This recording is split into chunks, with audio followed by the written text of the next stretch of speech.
Boa noite, boa tarde, bom dia, seja na hora que você estiver ouvindo isso. Está começando mais um Entre Sumários Cast. E hoje, devido a uma grande explosão de problemas, eu, Rai, estou de volta para falar das últimas notícias da semana, junto com a Sally. E calma, eu não estou falando da CPI da Covid. A gente vai deixar isso de fora hoje. Agora, roda a vinheta, por favor, para eu explicar o que está acontecendo. Amigo, que não foi feito para ser cancelado.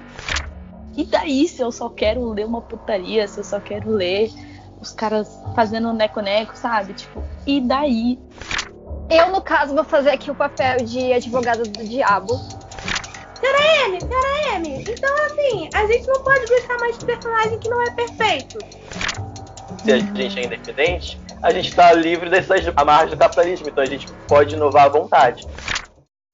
Esse podcast faz parte da iniciativa O Podcast é Delas. Saiba mais em opodcastedelas.com.br.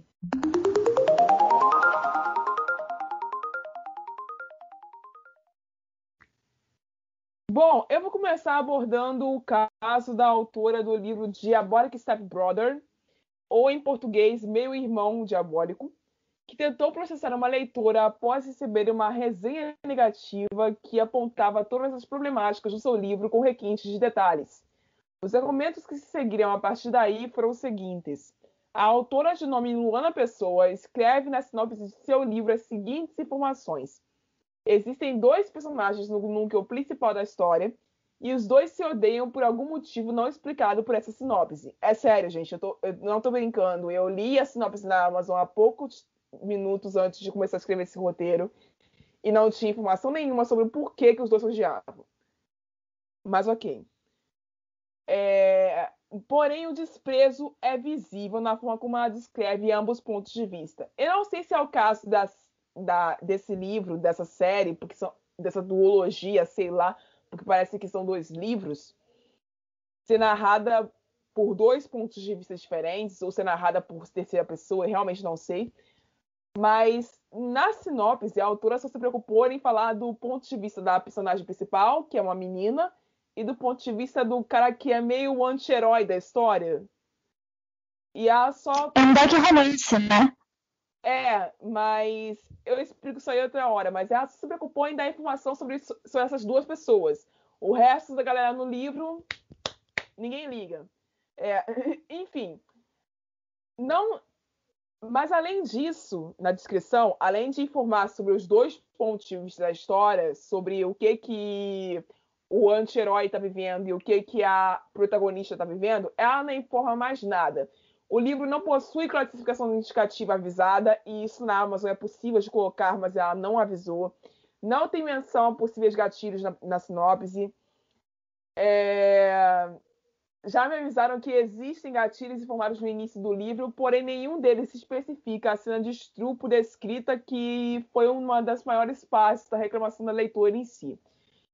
Os argumentos que a leitora usou em questão, eu não vou citar o nome da leitora aqui para evitar maiores constrangimentos, foram os seguintes em resumo. O livro aborda porcamente a presença de dois personagens racializados e, mais porcamente ainda, a representação de pessoas LGBTQ+.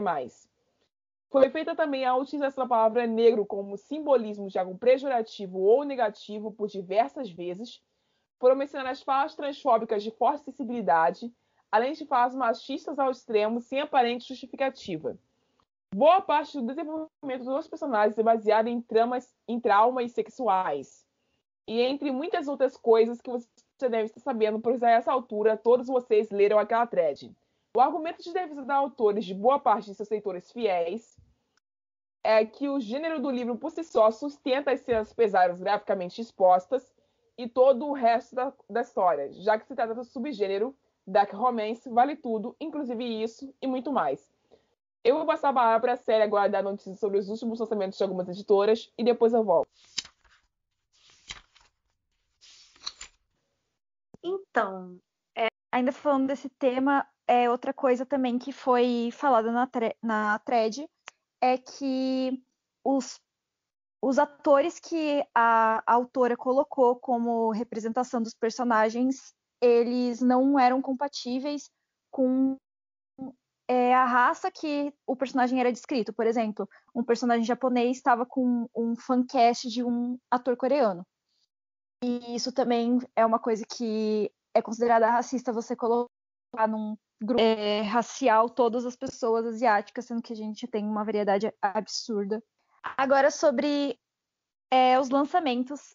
Agora, as editoras parece que decidiram retomar os lançamentos que saíram de estoque, e isso está acabando com a máfia dos livros raros, que não são raros, são só livros que não são mais publicados.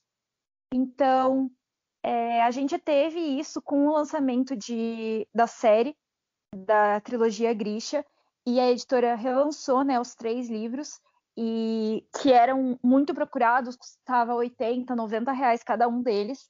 E a gente tem agora, já saiu a pré-venda, hoje mesmo saiu a pré-venda hoje, quarta-feira, né, no caso, saiu a pré-venda de A Canção de Aquiles, que também é outro livro que era impossível de você encontrar, chegava a custar R$300 em sebos. E também foi anunciado pela Morro Branco que, depois deles publicarem Mar Sem Estrelas, eles vão republicar o outro romance da Erin Morgenstern, que é O Circo da Noite. Então, é uma edição da Intrínseca, a primeira publicação dele aqui no Brasil, e também chegava a custar R$90 se você conseguisse encontrar ele à venda. E hoje, agora ela vai ser publicado pela Morro Branco, naquele mesmo esquema Morro Branco de sempre, provavelmente em capa dura para combinar com o outro volume da autora.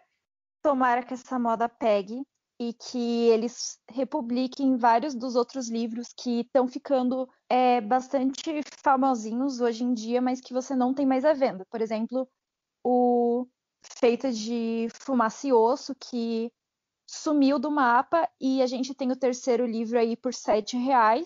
Sempre está na promoção, mas o primeiro e o segundo você não encontra de jeito nenhum.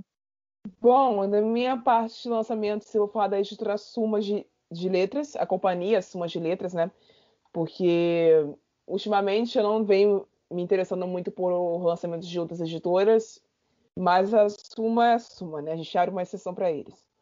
Eu tô falando de Nós Somos a Cidade, de N.K. Jemisin, que é uma escritora que eu estou muito interessada em começar a ler. Eu já ouvi falar muito bem dela, tanto nas resenhas que eu leio em inglês de outros produtores de conteúdo, quanto nas resenhas que eu leio em português sobre os livros antigos dela. E é uma ficção científica, basicamente para a comunidade negra. E eu quero muito começar a ler mais autores negros, sejam eles norte-americanos, sejam eles de países africanos, sejam eles brasileiros. Então, eu decidi começar pela N.K. Jemisin e vou seguindo dela em diante. Outro lançamento da editora Suma de Letras que vai vir em breve, não sei se já veio, mas está em pré-venda, é o Love, a história de Lizzie, do Stephen King, que é uma história sobre um casamento, só que é uma trama sobre loucura também. Esse livro ganhou uma série, mas ela foi feita para o canal de streaming muito reservado, vendeu pra caramba, só que pouquíssimas pessoas tiveram a oportunidade de assistir ela, porque ela foi pro Hulu. E só pode assinar Hulu quem é dos Estados Unidos da América, e infelizmente não se vê essa série disponível em sites, até mesmo nos piratas. Outro lançamento da Suma que eu tô correndo atrás de querer ler, porque infelizmente só está disponível o e-book agora, mas eu quero o livro físico, achar ele o mais rápido possível, é A Era da Escuridão, lançamento do ano passado, e eu estou esperando que eles relancem a edição esse ano, da Kate Rose Poole, que basicamente é um livro de horror. É isso, é uma fantasia misturada com horror, que é um dos meus gêneros favoritos de longa data, e eu preciso muito ler esse livro, que ele tem bem a chamativa que eu procuro quando eu quero ler um livro novo. Profecias, almas, coisas sombrias, guerras, reinos Eu adoro qualquer tipo de livro que envolve essas coisas. Então é por isso que eu estou muito interessada nesse livro. Eu espero que a Suma relance a edição dele físico logo, para que eu possa comprá-lo. Mas infelizmente, por enquanto, ele não está disponível. Agora, partindo logo para o bloco 2 e já embarcando no debate desse episódio, eu vou fazer um negócio a estilo Last Week Tonight do John Oliver aqui. Eu expus para vocês qual é a notícia e agora eu vou dar para vocês o escopo do porquê que a gente está voltando com esse assunto. Se ele já foi debatido dentro da plataforma do Twitter várias vezes, exaustivamente, dentro desse feed desse programa. Por 2 motivos apenas. Primeiro, porque nós precisamos ficar ancorados ao que os nossos ouvintes ouvem, leem e passam, para que nós possamos distribuir um programa que vale a pena ser ouvido. E segundo, porque esse tema deu gancho para mais umas 500 outras coisas que a gente anteriormente não havia discutido nesse programa, então a gente precisa voltar a falar nesse ponto. Eu quero começar a falar desse livro, Diabolic Stepbrother, a partir do seu título. Vou avisando que eu não li a trama, mas eu também não me interesso em lê-la. É mais um daqueles títulos que só funciona em inglês. Porque eu traduzi literalmente aqui para meu irmão diabólico, e vocês veem já na frase que esse título não funciona. Eu não sei a série, mas eu jamais passaria numa livraria e compraria um livro físico cujo título fosse Meu Irmão Diabólico. Eu acho que esse é um dos problemas também do Dark Romance, que é aquele livro que você lê porque ele é um e-book. Porque se fosse um livro físico, você teria vergonha de sair com a capa na rua. Entendeu? Nem é questão da capa. A capa é simples. É um cara de jaqueta preta aberta. Mas tem o título na capa. Mas brasileiro raramente lê inglês fluentemente, então, whatever. A capa é simples, tem uma sombra imensa na frente de um personagem masculino na frente da capa, então não dá pra você ver quase nada, então é basicamente ridículo.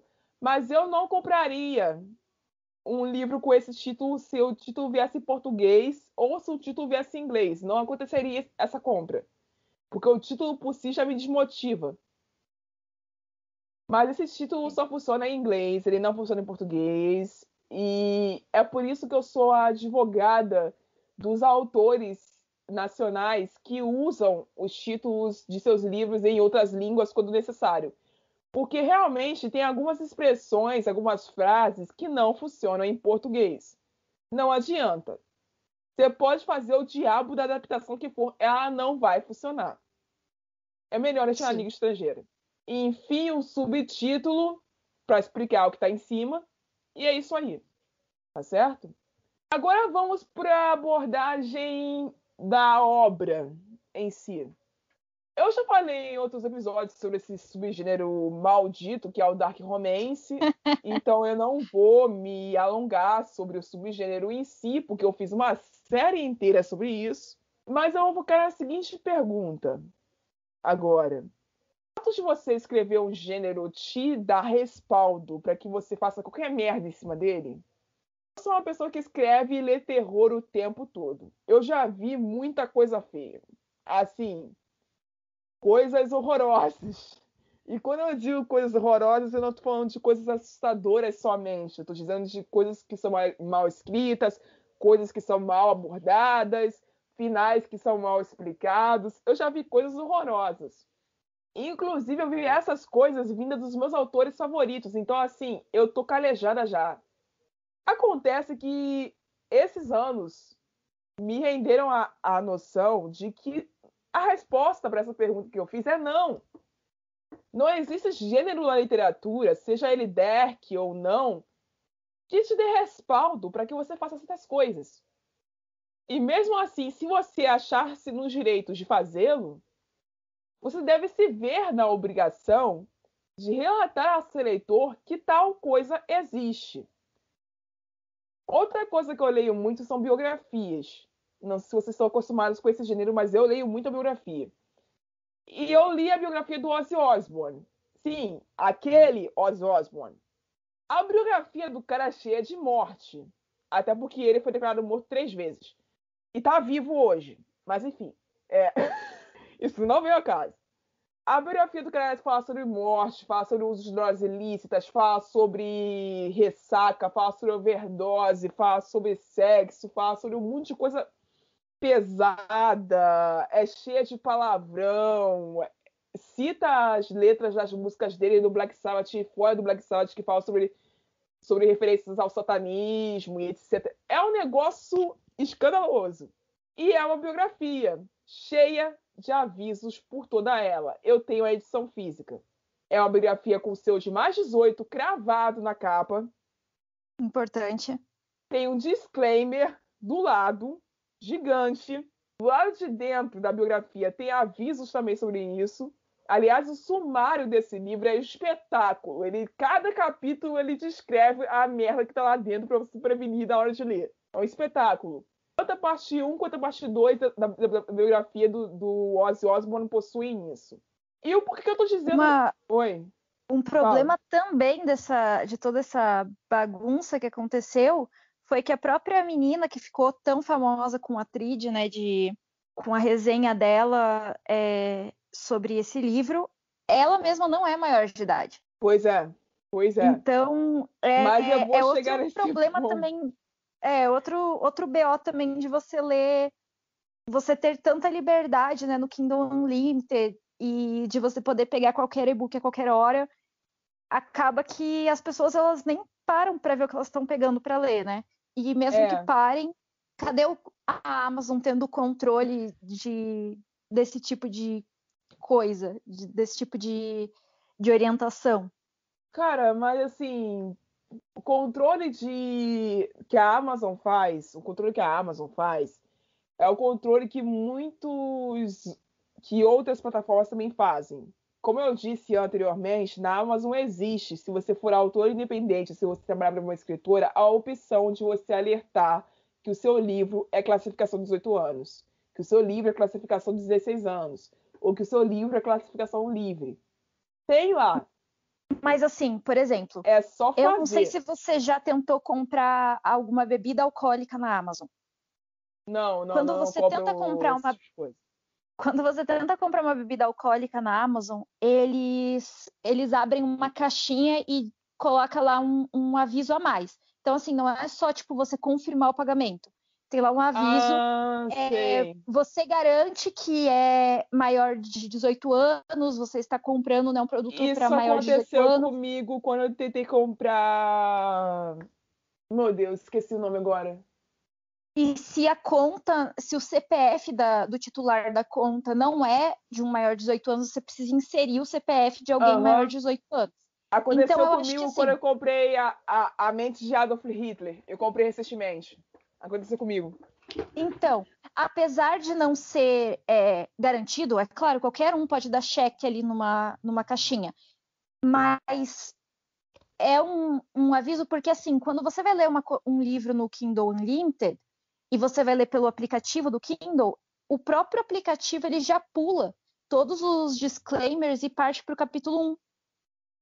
O próprio aplicativo já faz isso para você começar a leitura direto. Ele não começa o livro pela capa. Sim. Então, se você quer ler os disclaimers, você tem que voltar. E se a também Amazon acontece isso porque o objetivo do Kindle Unlimited é que você leia rápido, porque... Sim. Esse é o objetivo do aplicativo, é que você leia muitos livros rapidamente. E tipo assim, se você tem ali um disclaimer a mais quando a obra é para maior de 18 anos, a pessoa ela assume aquela responsabilidade, sabe? Então ela já assume aquela responsabilidade, já ciente de que ela tem que ler os avisos, já ciente de que ela tá lendo uma coisa para maior de 18 anos, e isso tira o peso da responsabilidade da Amazon, porque nesse caso, foi culpa da autora, né? Mas também tem uma coisa aí que a Amazon poderia melhorar desse serviço. Claro que sim, eu não tô negando isso. Só que o fato da autora ter se isentado, porque foi isenção, vamos combinar que isso aqui foi isenção. Porque são coisas que já deveriam estar informadas na sinopse. Mas ela preferiu informar só do lado de dentro do livro e ainda informou isso mal informado. Mas o que acontece é o seguinte, gente, o problema não é nem esse ponto que eu estava apontando, só de não avisar sobre os gatilhos, porque tem muita gente que usa a seguinte cartada quando isso é mencionado. Se eu avisar sobre isso, meu livro não vende. Para quem que você quer que esse livro seja vendido? Pessoa que não pode ser avisada que o seu livro possui esses tipos de coisa, mas ainda assim você quer que essa pessoa leia. Eu já vi gente falando que aviso de gatilho é spoiler. Eu acho isso, tipo, um absurdo, sabe? É uma coisa assim... Não, mano, cara, tem inúmeras formas de você avisar sobre algo sem dizer spoiler. A série que eu tô lendo agora, que eu tô lendo há muito tempo, porque, novamente, né, são 13 livros por temporada dos detetives, Criminal Intentions. Tem livro que tem 6 páginas de gatilho. E não são livros compridos, são livros de 200 e poucas páginas. E tem 6 páginas só de alerta de gatilho. Ele descreve, assim, todos os gatilhos possíveis e imagináveis, todos os disclaimers que você conseguir pensar. Ele coloca ali, porque ele fala, tipo assim, ele não chega para vocês assim, vai ter uma morte.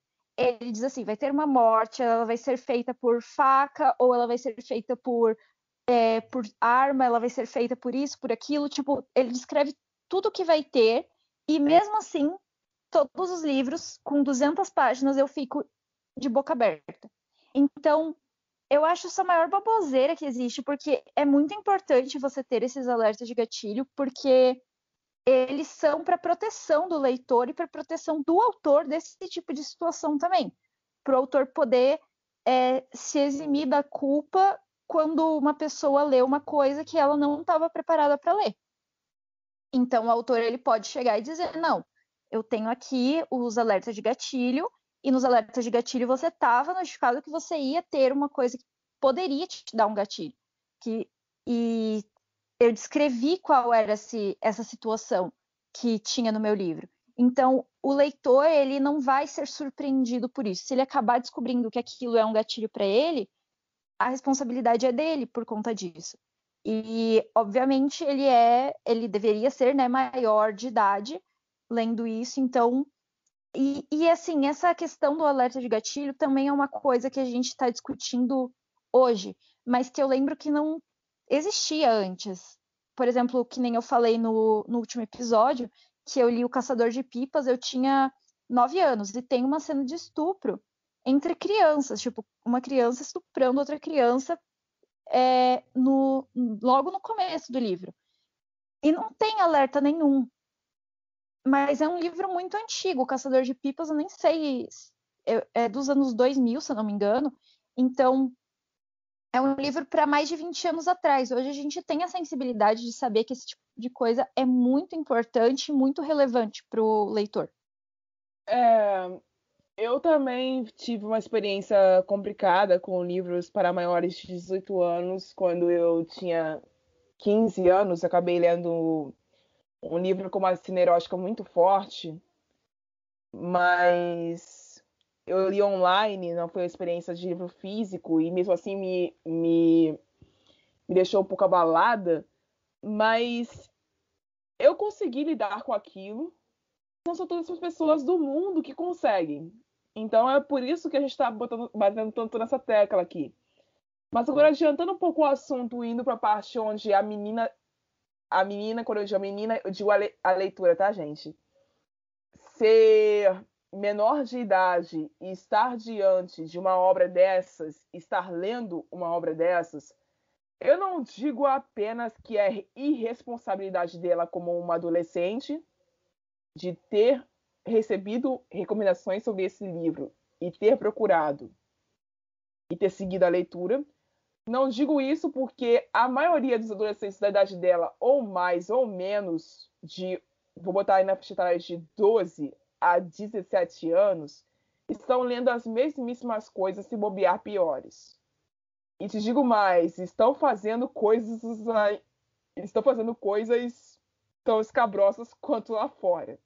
Eu convivo com E assim, adolescentes. pela própria resenha dela, a gente consegue ver que ela, tipo, não deveria estar lendo isso, mas ela tem uma maturidade, tanto que ela soube discernir, né, que aquilo estava errado e que aquilo deveria ter sido notificado antes e tudo mais. Então, Sim, mas é esse o problema. A questão da maturidade é uma palavra muito usada em casos onde vocês vão me respeitar a entregação de assunto que não tem nada a ver aqui, mas é necessário alertar isso, porque alguns livros abordam isso e não percebem.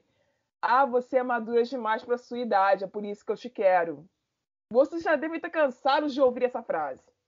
Essa frase vem muitos de homens de mais de 20 anos querendo pegar meninas de 15. E eles esquecem que isso é pedofilia. Mas, enfim, vamos entrar na irresponsabilidade da leitora em si.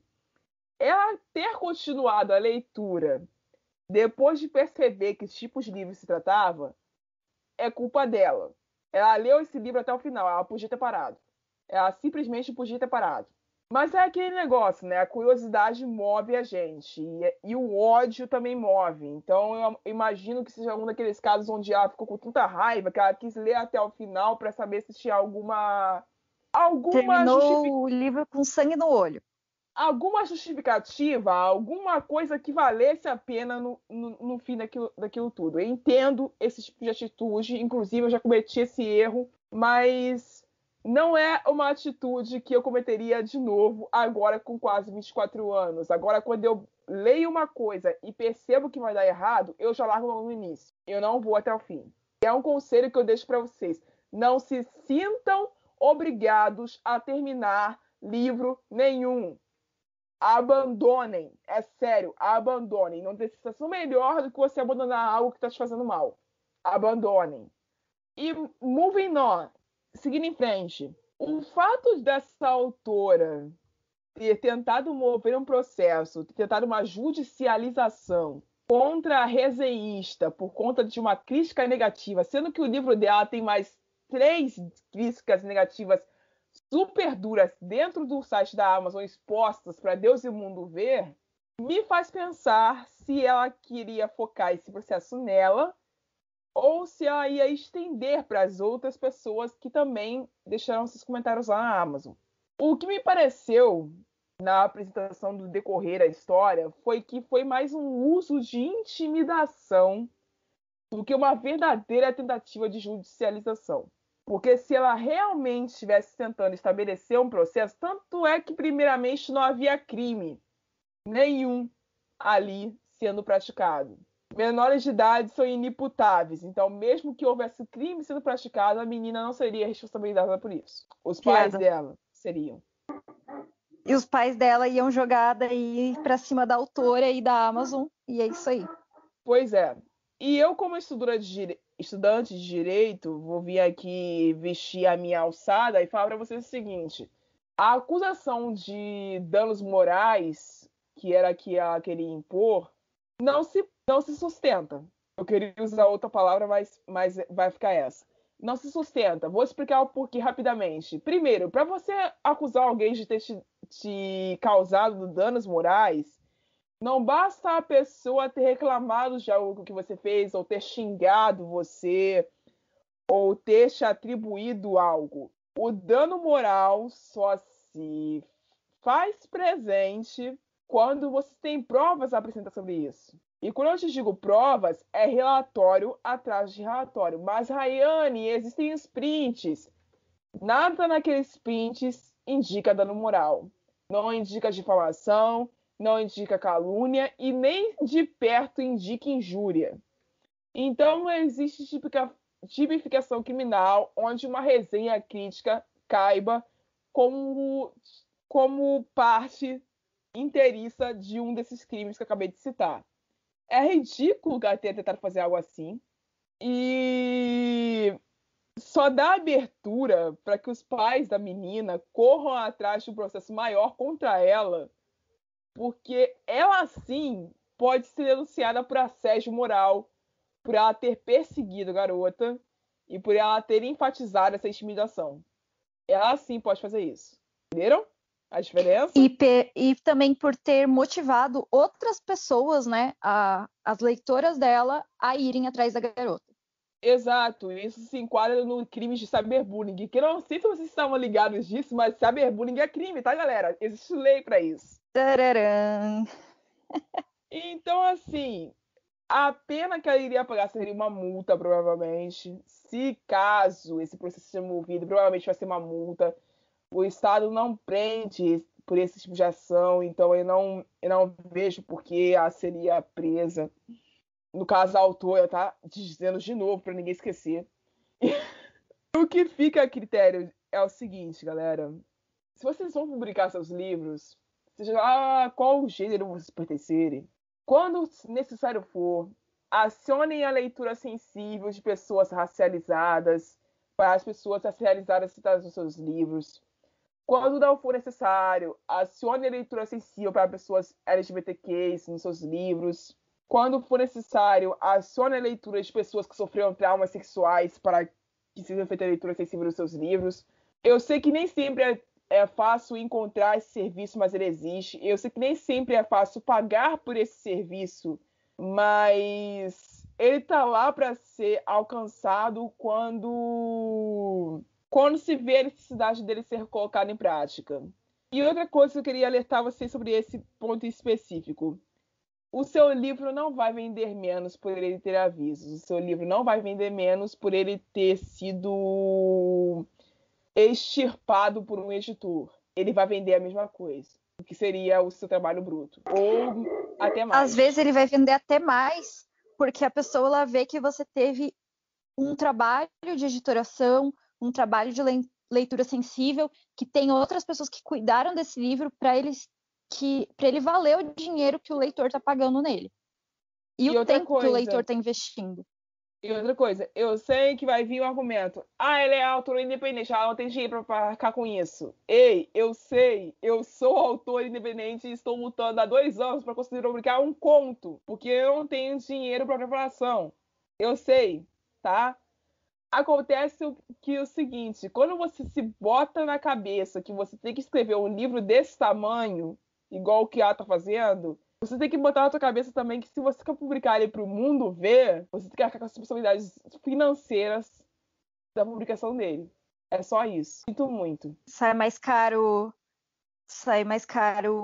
remediar ou prevenir, né? Cara, vai sair mais caro remediar, com certeza vai, porque depois desse escândalo que ela fez, ela vai ter que acabar muito com as consequências, porque ela se prejudicou imensamente.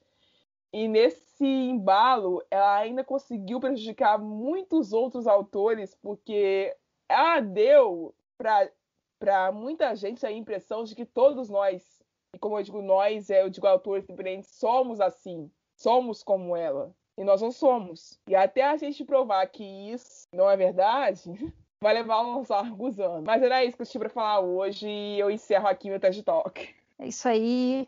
Eu vou ver vocês na próxima. Espero que com mais ânimo.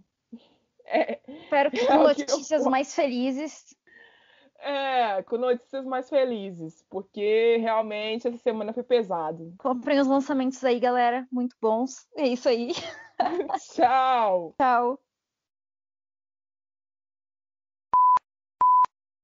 Você ouviu um programa participante da rede Podcast é Delas, uma iniciativa que fornece toda a infraestrutura necessária para mulheres hospedarem e publicarem os seus podcasts. Para fazer parte, entre em contato conosco através do site opodcastadelas.com.br ou através das nossas redes sociais, como @opodcastadelas.